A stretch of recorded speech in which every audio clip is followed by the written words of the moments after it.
సరే నేను గంభీరంగా మౌనంగా చూస్తున్నా. నేను కొడితే వట్టి కొట్టు నాకు అలవాట్లేదు కదా.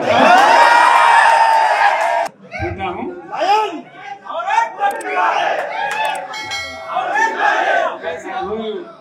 కానీ అన్నట్టుగా నేను చూస్తా ఉన్నా. కానీ మనోళ్ళందరూ కూడా ప్రతిపాదిస్తున్నారు ఏంటంటే, ఒక సంవత్సరం జరిగిపోయింది, సంగమేశ్వర ఆన్నే పన్నది, బసవేశ్వర ఆన్నే పన్నది, పాలమూరు ఉత్పత్తుల పథకం ఆన్నే పన్నది, కాళేశ్వరం అట్లా ఎండబెడుతున్నారు, ఇవన్నీ అన్యాయాలని. కాబట్టి ఫిబ్రవరి నెలాఖరులో ఒక పెద్ద బహిరంగ సభ పెట్టాలి, ఇలా కథ చూడాలి జరుగుతూ ఉంది. కాబట్టి మీరు కూడా పెద్ద ఎత్తున దయచేసి ఆ సభకు కదిలి రావాలి, దూరమే ఉండదు. ఆ రకంగా తెలంగాణ శక్తి ఏందో మరొకసారి చూపించి వీళ్ళ మెడలు వంచి ఇప్పుడు సాధించాలి. భవిష్యత్తు కోసం కూడా కొట్టాడకు మనం సిద్ధంగా ఉండాలని తెలియజేసుకుంటూ, పరమేశ్వర్ గారికి అంతటి లోకమంత్రం ఉంది.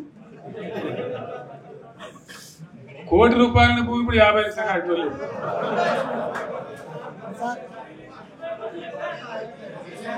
ఈ ఒక్కని బాధ ఒక ఆయన వచ్చింది, మన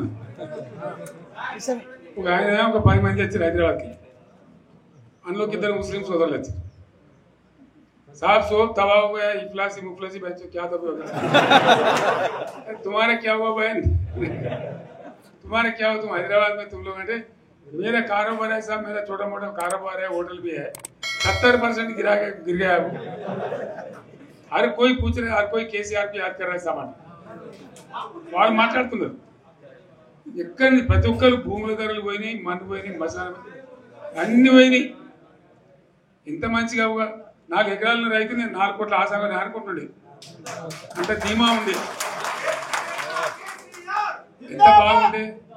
హైదరాబాద్ నుంచి అడిగితే కూడా వచ్చి మనం ఇయ్యకపోదు భూములు, డిమాండ్ పెరగానని. అంత బ్రహ్మాండంగా మారుమూల ప్రాంతంలో కూడా 40 లక్షలు 50 లక్షలు ఎకరానికి ఉండే. అటువంటిది సగానికి సగం పడిపోయి మొత్తం నాశనం చేసింది. వీళ్ళు ఇట్లే వదిలిపెడితే ఇంకింత నాశనం అవుతుంది. కాబట్టి మనం కొట్లాడాల్సిందే. నేను ఇంకొక మాట మీకు చెప్తా. ఎలక్షన్లలో నేను మస్తుగా చూసిన 50 ఏళ్లలో పార్టీలకు వెళ్తే ఓడతాయి. ఇంత మాయలు ఏడాది లోపలనే కాంగ్రెస్ పార్టీ దొరికితే కొడతాం రానంత గొప్ప ఏడాది. ఇంకా వాళ్ళ పొంద తెలివికి నిన్న వారి పార్టీడే మంది పెట్టాలి, అదేందో పోలింగ్ పెట్టిన వాడు చూసిరా మీరు. ఆ పోలింగ్ పెడితే 70% మనకు వచ్చింది, 30% మనకు. వాడు పెట్టింది మనం పెట్టింది కాదు. 75 ఈ పరిస్థితి. అదే నేను ఏమంటున్నా అంటే, ఫామ్ హౌస్ అంటే ఏముంటది, వారి ఉంటుంది, మాకు ఉంటుంది, అలా ఉంటుంది. కాంగ్రెస్ వాళ్ళు అయితే మనిషి చేస్తే పారబడి తవ్వచ్చు కూడా లంగత. దీన్ని ఫామ్ హౌస్ అని మనం బదనాం చేసి అంతే కదా. నేను ఏమంటున్నా అంటే, అన్ని మబ్బులు వీడిపోయినట్టు ప్రజలకు అన్ని తెలిసిపోతున్నాయి. మంచి ఏంది, చెడ్డ ఏంది, ఏం జరిగింది అన్నీ. ఇంకా ఘోరమైతే నేను చెప్తున్నా. వీళ్ళ తెలియదక్కతనానికి ఏమైంది, నిన్న మొన్న రిపోర్ట్ వచ్చింది. Comptroller and auditor general of India అని కాగ్ అంటారు దాన్ని. కాగ్ రిపోర్ట్ వచ్చింది.